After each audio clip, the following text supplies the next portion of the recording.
Yes, हो गया। नमस्कार दोस्तों, गुड इवनिंग, प्रणाम, सलाम और सत श्री अकाल। कैसे हैं आप सब? उम्मीद है कि अच्छे होंगे। आज दिव्य हमारे साथ नहीं है क्योंकि उनकी तबीयत ठीक नहीं है, उनके गले में खराश थी तो मैंने उनको रेस्ट करने के लिए बोला।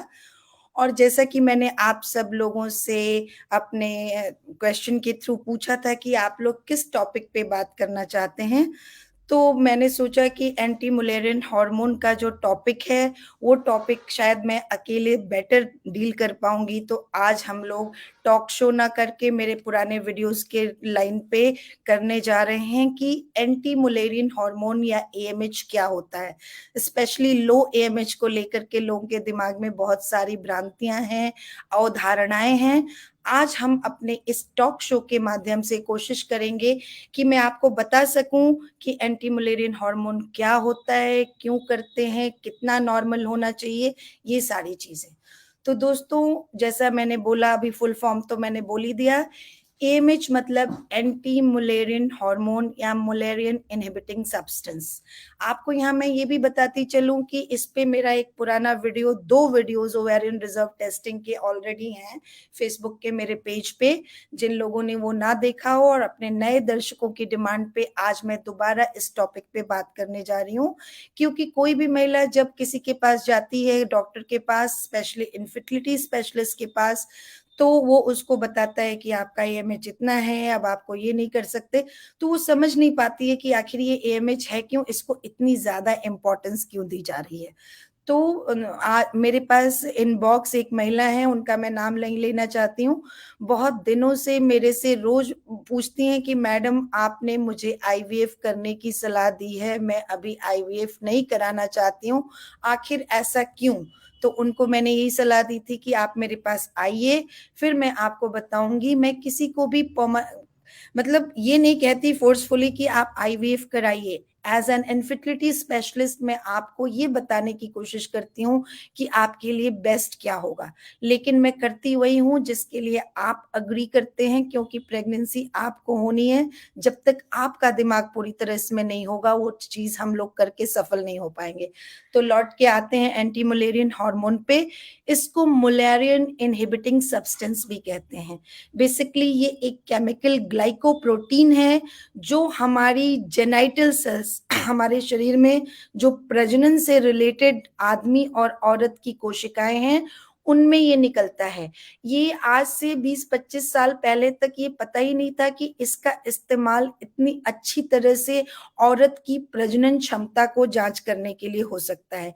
आज की तारीख में एएमएच की का मतलब है कि एक महिला की ओवेरियन रिजर्व टेस्टिंग या उसकी प्रजनन क्षमता की जांच। लेकिन मैं आपको इसकी हिस्ट्री बताती चलूं कि मुलेरियन इनहिबिटिंग सब्सटेंस जो था, वो सब्सटेंस है या वो पदार्थ है जो पुरुष में महिलाओं वाली चीजें जैसे कि फेलोपियन ट्यूब और बहुत सारे और अंग होते हैं, उनकी रचना को रोकने वाला है। कि जब हमारा एक एम्ब्रियो ग्रो करता है, वो एक्स वाई है तो लड़का है, एक्स एक्स है तो लड़की है। तो हर चीज उन्हीं सारी कोशिकाओं से बनती है। 3 तरह की कोशिकाओं का समूह होता है और वो हर समूह के पास हर चीज बनाने की ताकत होती है। अब जब अगर आप एक्स वाई हैं, आपको लड़का बनना है, तो आपके में इस फेलोपियन ट्यूब की जरूरत नहीं है, आपको वेजिना की जरूरत नहीं है। तो इन सारी चीजों के निर्माण को रोकने के लिए इस सब्सटेंस का इस्तेमाल बॉडी करती है। अभी 25-30 साल पहले इस बात का पता चला कि ये जो एंटी मुलेरियन हार्मोन है, ये हमारी महिलाओं में 30, जब वो माँ के पेट में रहती हैं, लगभग 36 हफ्ते की 9वें महीने में, तब से लेकर के जब तक आपको मेनोपॉज होने वाला होता है, तब तक ये आपकी बॉडी में बनता है। और ये बनता कैसे है, मैं आपको बताती रहती हूँ कि ये हमारा बच्चेदानी है, इसकी 2 फेलोपियन ट्यूब और 2 अंडाशय होते हैं। इस अंडाशय में जो अंडे हैं, वो सारे अंडे नहीं दिखाई पड़ते हैं। और पूरी लाइफ में औरत अपने 300 से 400 अंडे ही इस्तेमाल करती है, जिससे उसको प्रेगनेंसी हो सकती है, जिससे उसको ओवुलेशन होता है। वो 300 से 400 अंडे हम एक साथ नहीं देख सकते हैं। तो उसकी जांच करने के लिए जब अंडे बहुत छोटे छोटे होते हैं, जब अल्ट्रासाउंड द्वारा नहीं दिखाई पड़ते हैं, उस वक्त उनको आपके अंदर उस प्रकार के अंडे कितने हैं वो जानने का टेस्ट है एंटी मुलेरियन हार्मोन टेस्ट। और ये हमारी ओवेरियन रिजर्व टेस्टिंग या प्रजनन क्षमता की जांच के लिए इस्तेमाल किया जाता है। तो ये टेस्ट हमको बताता है कि हमारे शरीर में अभी हमारी प्रजनन क्षमता अच्छी है, खराब है, खत्म हो रही है या बहुत ज्यादा अच्छी है। तो ये मेन चीज होता है। तो इस ये तो आपको समझ में आ गया कि एंटी मुलेरियन हार्मोन एक केमिकल है जो हम आपकी प्रजनन क्षमता की जांच के लिए इस्तेमाल करते हैं। ये बताता क्या है? ये बताता है कि आपके पास टाइम कितना है, आपके अंदर कितने अंडे हैं। तो हर उम्र के लिए अंडों की और उसी हिसाब से इस एएमएच की एक वैल्यू होती है। एक औरत जिसकी उम्र 25 से 30 साल है, उसके में नॉर्मल वैल्यू हम मानेंगे तो कहीं भी 2 से 3 नैनोग्राम, ये इतना कम निकलता है कि इसको हम मिलीग्राम ग्राम इसमें ना तौल के नैनोग्राम में तौलते हैं। तो एक से कहीं भी 2 से 3 नैनोग्राम के बीच की वैल्यू अगर 25 से 30 साल की महिला में है तो वो बिल्कुल नॉर्मल है। यही महिला जब 30 से 35 जाती है तो हम 2 से 2.5 को भी नॉर्मल मान लेते हैं। यही महिला जब और थोड़ा ऊपर जाएगी तो 1.5 से 2.5 के बीच, 30 के ऊपर 37 साल तक हम नॉर्मल मानते हैं।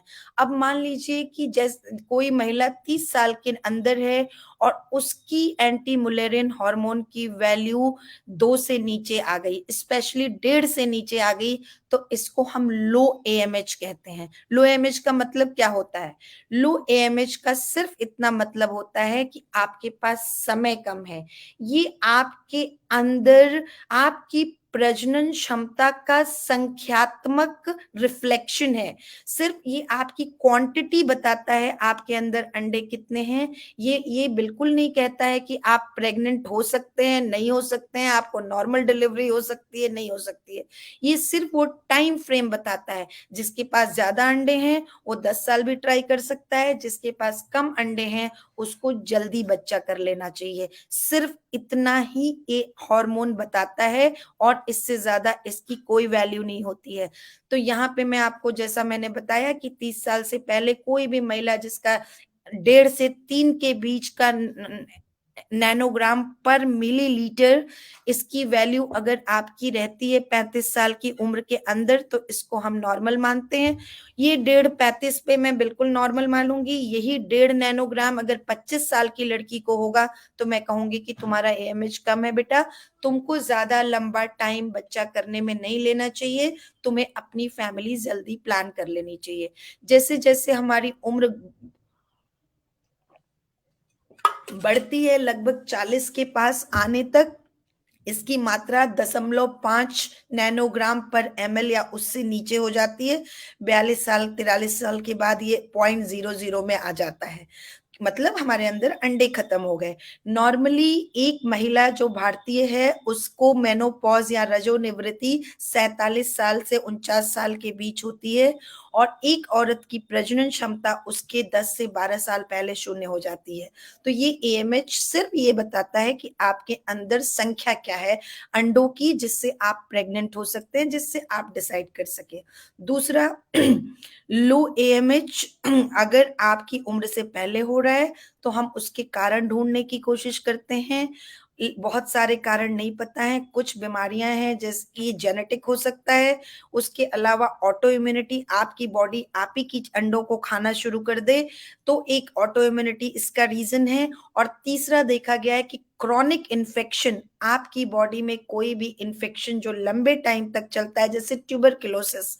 हमारे साइड ऑफ कंट्री में, नॉर्थ इंडिया में ट्यूबरक्लोसिस बहुत ज्यादा कॉमन है और उन लोगों को देखा गया है कि जिनको टीबी था उनका एएमएच उम्र से पहले कम हो जाता है। तो यहाँ पे आप ये पूछेंगे कि अगर लो एएमएच होता है तो हाई एएमएच भी होता होगा, ऑब्वियसली, बिल्कुल। तो उसका क्या मतलब है? हाई एएमएच आपकी प्रजनन क्षमता, इसका मतलब बहुत ज्यादा है, इसका यही मतलब निकालेंगे। लेकिन दोस्तों आपको पता है कि पॉलीसिस्टिक ओवेरियन सिंड्रोम या पीसीओडी पीसीओएस मेरा फेवरेट टॉपिक है जिसपे मैं अक्सर बात करती रहती हूँ। तो पॉलीसिस्टिक ओवेरियन सिंड्रोम की जो महिलाएं हैं उनका एएमएच ज़रूरत से ज़्यादा हाई होता है। इसका मतलब ये नहीं होता कि उनके पास 60-70 साल की उम्र तक प्रेग्नेंट होने की क्षमता है, बिल्कुल भी नहीं।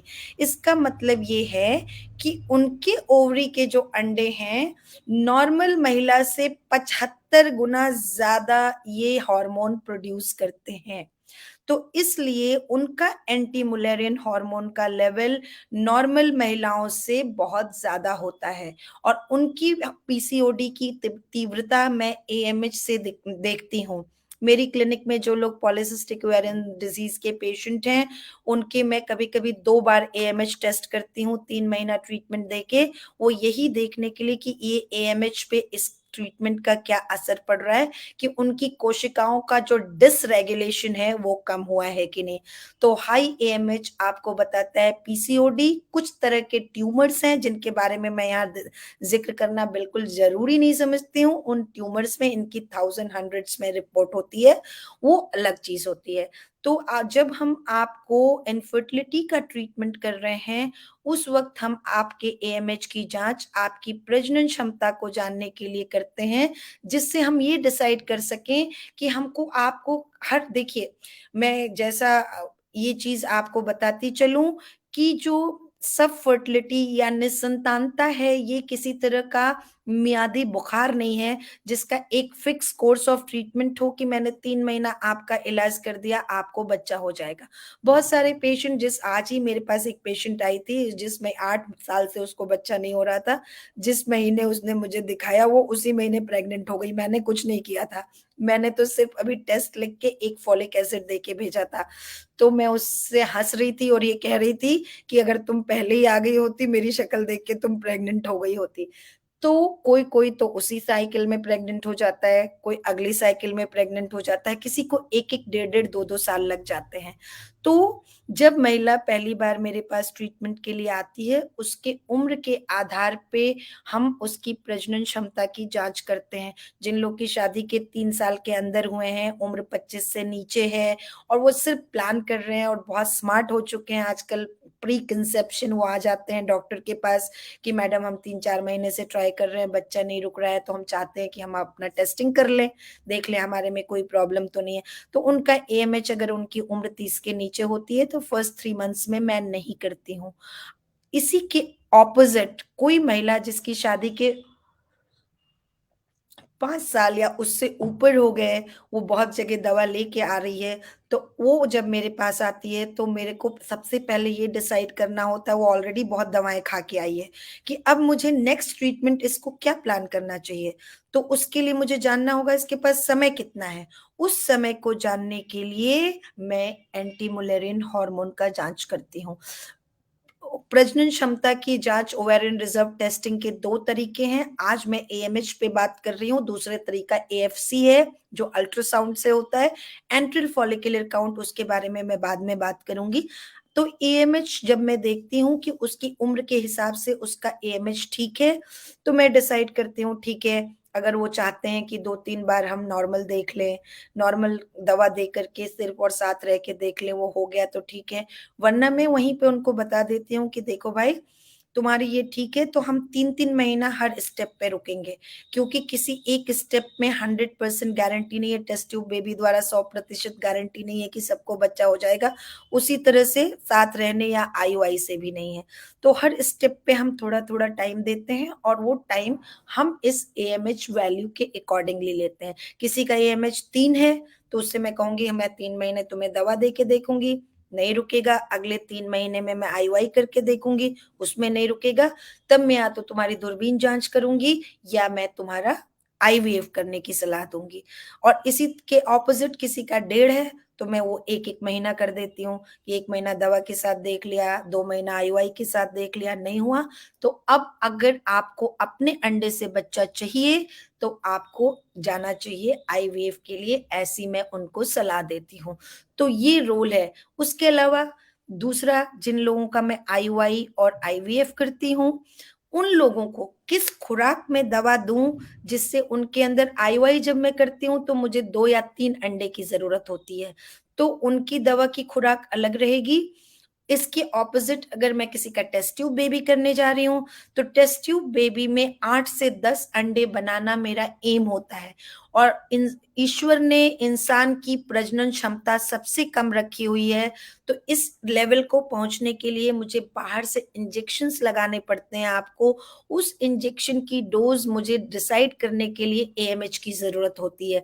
अगर मैंने आपको बहुत हाई डोज दे दिया तो आपके अंदर ज्यादा अंडे बनने के साथ साथ ओवेरियन हाइपर स्टिमुलेशन सिंड्रोम नाम की एक मैन मेड बीमारी है, जिसमें ज्यादा अंडे अगर बन जाते हैं आपकी कैपेसिटी से, तो आपके पेट में पानी आने लगता है, आपको बहुत सारी दिक्कतें होती हैं। उससे बचाने के लिए मैं आपको एएमएच का टेस्ट करती हूँ।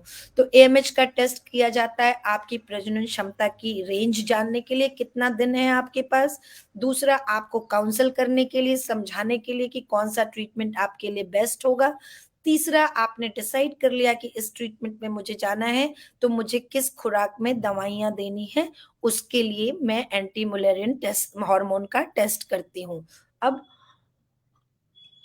इस टेस्ट की खासियत है, ये एक ऐसा टेस्ट है जिसके ऊपर बॉडी की किसी भी, नॉर्मली जितने टेस्ट मेरे इनफर्टिलिटी से रिलेटेड होते हैं, आपको मैं मासिक के दूसरे दिन बुलाती हूँ, 10वें दिन बुलाती हूँ, 13वें दिन बुलाती हूँ, 7वें दिन बुलाती हूँ। एएमएच एक ऐसा टेस्ट है जिसका बॉडी के और सारे फंक्शन से कोई भी फर्क नहीं पड़ता है। आपके मेल और फीमेल हार्मोन्स जो आपकी बॉडी में निकलते हैं, उसका भी इसके ऊपर ज्यादा असर नहीं पड़ता है, क्योंकि ये ब्रेन से नहीं निकल रहा है, ये ओवरी पे लोकली बन रहा है, और सिर्फ उन अंडों में बन रहा है जो अंडे अभी आंख से नहीं दिखाई पड़ रहे हैं, जिसको हम प्राइमोर्डियल और प्री एंट्रल फॉलिकल्स कहते हैं। एक बार ये फॉलिकल 3 mm या उससे ऊपर हो गया, तो ये हार्मोन बनना कम हो जाता है, 8 मिलीमीटर आने तक बिल्कुल बंद हो जाता है। तो इस टेस्ट की ब्यूटी ये है कि आप महीने के किसी भी दिन आए, मैं ये टेस्ट आपका कर सकती हूँ। आप किसी तरह की दवा खा रहे हो, ओसिपल्स खा रहे हो, फैमिली प्लानिंग वाली दवा पीसीओडी वालों को चलती है, या कुछ भी कर रहे हो, तो मैं ये टेस्ट कर सकती हूँ। आइडियली मैं ये टेस्ट एमसी के दूसरे या तीसरे दिन करना चाहती हूँ, क्योंकि पॉइंट में डिफरेंस आता है। इसको हम साइकिल वेरिएशन कहते हैं।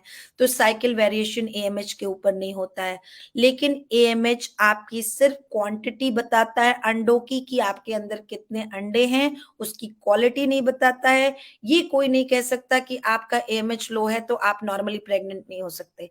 आपको प्रेगनेंसी होने में दिक्कत हो सकती है, कठिनाई हो सकती है, क्योंकि जो चीज कम होती है उससे काम होने का चांस कम होता है।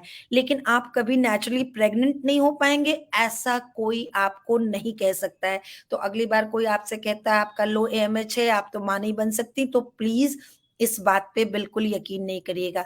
ना ही नॉर्मल एएमएच इस बात की गारंटी है कि आप नॉर्मली प्रेग्नेंट हो सकते हैं। मान लीजिए आपका एएमएच नॉर्मल है, लेकिन आपकी ट्यूब गड़बड़ है, या आपको अनएक्सप्लेन्ड इनफर्टिलिटी है, कि सब कुछ ठीक है, जो आप जिससे बहुत परेशान रहते हैं, कि डॉक्टर कहता है कोई कमी नहीं है फिर भी हमको बच्चा नहीं रुक रहा है, तो उसमें आपका अंडा और बीज आपस में मिलके गर्भ नहीं तैयार कर पा रहा है, या आपका गर्भाशय उस गर्भ को स्वीकार नहीं कर पा रहा है, या वो गर्भ ट्यूब में, यहाँ पे गर्भ बनने की शुरुआत फर्टिलाइजेशन ट्यूब में होती है, वो गर्भ यहाँ तक पहुंच नहीं पा रहा है, या सबसे कॉमन स्पर्म और एग आपस में मिल नहीं पा रहे हैं। तो इन सब सिचुएशन में आपका एएमएच नॉर्मल भी होगा तो आपको बच्चा नहीं हो सकता है। दूसरा, ये देखा गया है कि वो लोग जिनको रिकरेंट प्रेगनेंसी लॉस होता है, जिनको 2 3 4 लगातार मिसकैरेजेस हो जाते हैं, उनको देखा गया है कि उनका एएमएच उनकी एज से कम पाया जाता है। इवन जो ये मैं अनएक्सप्लेन इनफर्टिलिटी की बात कर रही हूँ, इसमें भी ये देखा गया है कि इन लोग का एएमएच इन्हीं की उम्र की बाकी महिलाएं जो प्रेग्नेंट हो जाती हैं उनसे कम होता है, भले वो नॉर्मल रेंज में हो। तो देखिए कि एक एएमएच से हम कितनी सारी चीजों के बारे में पता कर सकते हैं। और इस लो एएमएच को ठीक, अब आप कहेंगे कि मैडम लो एएमएच है तो आप दवाई दे दीजिए मैं ठीक हो जाऊंगी, ऐसा बिल्कुल भी नहीं है सैडली। क्योंकि आपके अंदर जो अंडे हैं, जब आप अपनी माँ के पेट में थी तभी ये डिसाइड हो गया था कि आपके अंदर कितने अंडे रहेंगे, और उसको आज तक अभी कोई ऐसी दवाई बनी है जिसके माध्यम से मैं बढ़ा सकूं। कुछ दवाएं हैं, अभी आप कहेंगे हम तो डीएचईए खाते हैं, हमारी डॉक्टर ने तो हमको डीएचईएस खिला दिया, ओआरएस, ये वो 15 20 नाम से ये दवाएं आती हैं। तो उनसे हमारा एएमएच बढ़ जाता है मैडम। ऐसा बिल्कुल नहीं होता है बच्चे, एएमएच बढ़ता नहीं है। ये जो दवाएं हैं, ये दवाएं आपकी बॉडी में, ये जो डीएचईएस है ये एक तरह का मेल हार्मोन है। ये आपकी बॉडी की कुछ जो अंडे हैं उनको मरने से रोक करके आपको नॉर्मल पूल में ले आता है, और जो अंडे बचे हैं बेसिकली उनकी क्वालिटी को ठीक करता है, उनकी क्वांटिटी पे बिल्कुल भी असर नहीं डालता है। मैं भी डीएचईएस खिलाती हूँ अपने पेशेंट्स को, अगर उनका एएमएच लो होता है, मुझे उनका आईयूआई आईवीएफ नॉर्मल कुछ भी करना हो, बहुत लो होता है उस एज के लिए, तो मैं 2 महीने वो दवा खिलाती हूँ। मुझे नहीं पता कि वो काम करता है कि नहीं, लिटरेचर इसके बारे में बहुत सारे डिफरेंट व्यूज देती है, लेकिन एक चीज तय है कि कुछ ना कुछ क्वालिटी में पॉजिटिव इफेक्ट आता है। लेकिन डीएचए खा करके रामबाण हो जाएगा, ऐसा बिल्कुल नहीं होता है। तो लो एएमएच का कोई ट्रीटमेंट नहीं है। हाई एएमएच जो पीसीओडी है उसका ट्रीटमेंट लाइफस्टाइल है। आप अपना लाइफस्टाइल जितना अच्छा करेंगे, आपकी बॉडी में पीसीओएस की तीव्रता जितनी घटेगी, आपका एएमएच उतना कंट्रोल होगा। ये किया जा सकता है। क्यों वो क्यों कम हो जाता है? क्योंकि वो एबनॉर्मली बन रहा है। तो एबनॉर्मल चीज को आप नॉर्मल कर सकते हैं, लेकिन जो चीज आपकी बॉडी में कम हो गई, अभी उसको बढ़ाने का कोई भी चांस नहीं है। आजकल कुछ एक्सपेरिमेंटल थेरेपीज आई हैं जिसपे मैं एक दिन एक अलग से टॉक करने वाली हूँ, न्यूअर मोडेलिटीज ऑफ ट्रीटमेंट, जिसमें स्टेम सेल और पीआरपी ट्रीटमेंट है जो आपके ओवरीज में डाला जाता है, उसके बाद 2-3 महीने छोड़ा जाता है, फिर देखा जाता है कि आपके अंदर 1-2-3 अंडे बन रहे हैं क्या, या ओवेरियन एक्टिवेशन किया जाता है, आपके ओवरी के टुकड़े काट करके उसको बाहर ले जाके दवा में डाल के फिर आपके अंदर ट्रांसप्लांट किया जा सकता है। ये सब एक्सपेरिमेंटल थेरेपीज हैं, ये हर जगह नहीं होती, हर एक पे काम नहीं करती हैं और बहुत एक्सपेंसिव होती हैं। तो आज की तारीख में लो एएमएच का इलाज सिर्फ एक ही है कि आप जल्दी प्रेगनेंसी प्लान कर लीजिए। सपोज आपकी शादी नहीं हुई है, आपको अभी राइट पार्टनर नहीं मिला है, या अभी आपके ऊपर कुछ ऐसा प्रेशर है कि आप अभी प्रेगनेंसी प्लान नहीं कर पा रहे हैं, तो ऐसे में आपको अपना एग या एम्ब्रियो फ्रीज करा लेना चाहिए, जिससे कल को ये ना हो जाए कि आपका एएमएच बहुत लो हो जाए, आपके अंदर अंडे एकदम खत्म हो जाए और आप अपने खुद के अंडों से मां बनने का सौभाग्य ना प्राप्त कर पाए। तो इस चीज के लिए आजकल oocyte फ्रीजिंग और एम्ब्रियो फ्रीजिंग पे, इसको हम सोशल एग फ्रीजिंग कहते हैं, क्योंकि ये किसी बीमारी की वजह से हम नहीं कर रहे हैं, सिर्फ हम समय पे बच्चा नहीं कर पा रहे हैं, हमारी प्रजनन क्षमता ज्यादा नहीं है। और यहाँ पे मैं आपको बताती चलूं कि हम इंडियन सब कॉन्टिनेंट का मतलब इंडिया, बांग्लादेश, पाकिस्तान, ये जितना साउथ ईस्ट एशिया है, हमारी प्रजनन क्षमता हमारे वेस्टर्न पॉपुलेशन से काफी कम है। जितनी प्रजनन क्षमता उनकी 35 साल की उम्र पे होती है, हमारी वो 27-28 पे होती है। मतलब एज एज एज, औरत की एज ही सबसे इंपॉर्टेंट है उसकी प्रजनन क्षमता को डिसाइड करने में। तो इसलिए एज के साथ इस एएमएच को कम होना है। ये पॉइंट में ही कम होता है, 6 महीने से 1 साल लगते हैं। आज 2.5 आया तो 2 आने में 1.5 साल लग सकते हैं, 2 साल लग सकते हैं। अगर आपके अंदर कोई बीमारी है तो कम टाइम लग सकता है। तो इसको बिल्कुल नजरअंदाज ना करें। यहाँ पे मैं ये भी बताना चाहती हूँ कि जरूरी नहीं है कि एक बार आपकी रिपोर्ट एएमएच की लो आ गई तो आप लो एएमएच वाले हो, या आपकी फर्टिलिटी पोटेंशियल या प्रजनन क्षमता कम हो। ये जो ईएमएच टेस्टिंग है, इस टेस्टिंग को आजकल इतने सारे लैब्स कर रहे हैं, उन सबका करने का तरीका अलग है, उसका कोई स्टैंडर्डाइजेशन नहीं है। तो जब तक ये प्रॉपर लैब से, एक अच्छे रेप्यूटेड लैब से, रेप्यूटेड मेथड द्वारा नहीं किया गया है, प्लीज आप उसके वजह से अपने आप को इनफर्टाइल मत मानिए और आप अपने डॉक्टर के पास जाइए। हम कभी भी बिना 2 लेवल जांच किए हुए और इसको अल्ट्रासाउंड से मैच कराए बगैर आपको नहीं कहते हैं कि आपका एएमएच लो है। और एएमएच लो का मतलब सिर्फ ये होता है आपके पास टाइम कम है, इसका मतलब ये बिल्कुल नहीं होता कि आपको स्टेरिलिटी है या आप कभी मां नहीं बन सकते। ईश्वर के अलावा ये बात कोई भी आपको नहीं बता सकता है। अगर वो बताता है तो वो भगवान बनने की कोशिश कर रहा है। तो ये इसकी इंपॉर्टेंस है और इसकी ब्यूटी है। अब क्वेश्चन आता है, इस बारे में भी बात करी ली मैंने, कब कराना चाहिए एएमएच टेस्टिंग। तो आपका डॉक्टर जब सलाह दे तभी कराना चाहिए। अगर आप पढ़े लिखे हैं, आपकी उम्र 30-32 है, आप प्रेगनेंसी प्लान नहीं कर रहे हैं, लेकिन आप चाहते हैं आप जान लें कि आपका सब कुछ अंदर कैसा चल रहा है, फॉरेन कंट्रीज और मेट्रोज में आजकल ये बहुत हो रहा है, तो लोग अपने आप भी अपना एएमएच टेस्टिंग करा लेते हैं। आइडियल टाइम ऑफ टेस्टिंग मासिक के दूसरे या तीसरे दिन ही होना चाहिए।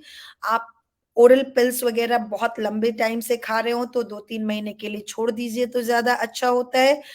और अगर खा रहे हैं और आपके पास छोड़ने का टाइम नहीं है, लाइक बहुत सारे लोग सेक्सुअली एक्टिव होते हैं, वो प्रेग्नेंट नहीं होना चाहते हैं तो कंटिन्यूअस पिल्स पे होते हैं, उनका एएमएच हल्का सा नीचे आता है, लेकिन फिर भी वो जांच की जा सकती है। और अगर आप को कहीं बाहर जाना है, आपको कोई कैंसर जैसी भगवान न करे बीमारी डायग्नोज हो गई है, एंडोमेट्रियोसिस में बहुत सारे सिस्ट आपके अंदर बन गए हैं जिसकी सर्जरी होना है, आपको ब्रेस्ट कैंसर हो गया है, कोई भी ऐसी सिचुएशन जिसमें ओवरी पे ऑपरेट होना है, या आपको कीमोथेरेपी या रेडियोथेरेपी चलने वाली है, तो ऐसे में आप अपना बेसलाइन एएमएच कभी भी करा सकते हैं, कोई दिक्कत नहीं है उसके लिए आपको एमसी के सेकेंड डे को वेट करने की। और उसको कराने से आपको पता रहेगा।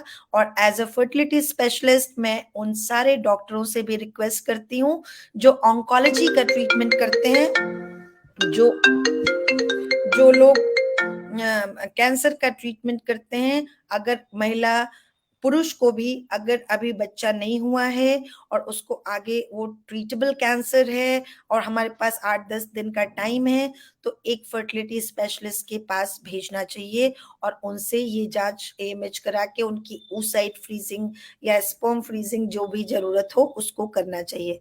तो ये था सारा कुछ एएमएच के बारे में दोस्तों। यहाँ पे मैं रिकैप करूंगी। एंटी मुलेरियन हार्मोन एक ग्लाइकोप्रोटीन है जो आपके अंडाशय या ओवरी में ग्रैन्युलोसा सेल्स होती हैं अंडों के अंदर, उनसे निकलता है जब तक इन अंडों का साइज 3 मिलीमीटर तक होता है। उसके बाद कम होते होते जब ये अंडे जो जिस पानी की झिल्ली में रहते हैं जिसको हम फॉलिकल कहते हैं, वो फॉलिकल का साइज 8 मिलीमीटर होता है, तब से इसका प्रोडक्शन बिल्कुल बंद हो जाता है। बॉडी का कोई भी हार्मोन इसके ऊपर नेगेटिव इफेक्ट नहीं करता है, ये कभी भी किया जा सकता है। ये आपकी प्रजनन क्षमता को जांच करने का बेस्ट मेथड है, लेकिन ये सिर्फ क्वांटिटेटिव टेस्ट है। आपकी प्रजनन क्षमता कितना है आपके पास टाइम ये बताता है, ये बिल्कुल नहीं बताता कि आप नॉर्मली कंसीव कर पाएंगे कि नहीं, आपका बच्चा नॉर्मल होगा कि नहीं।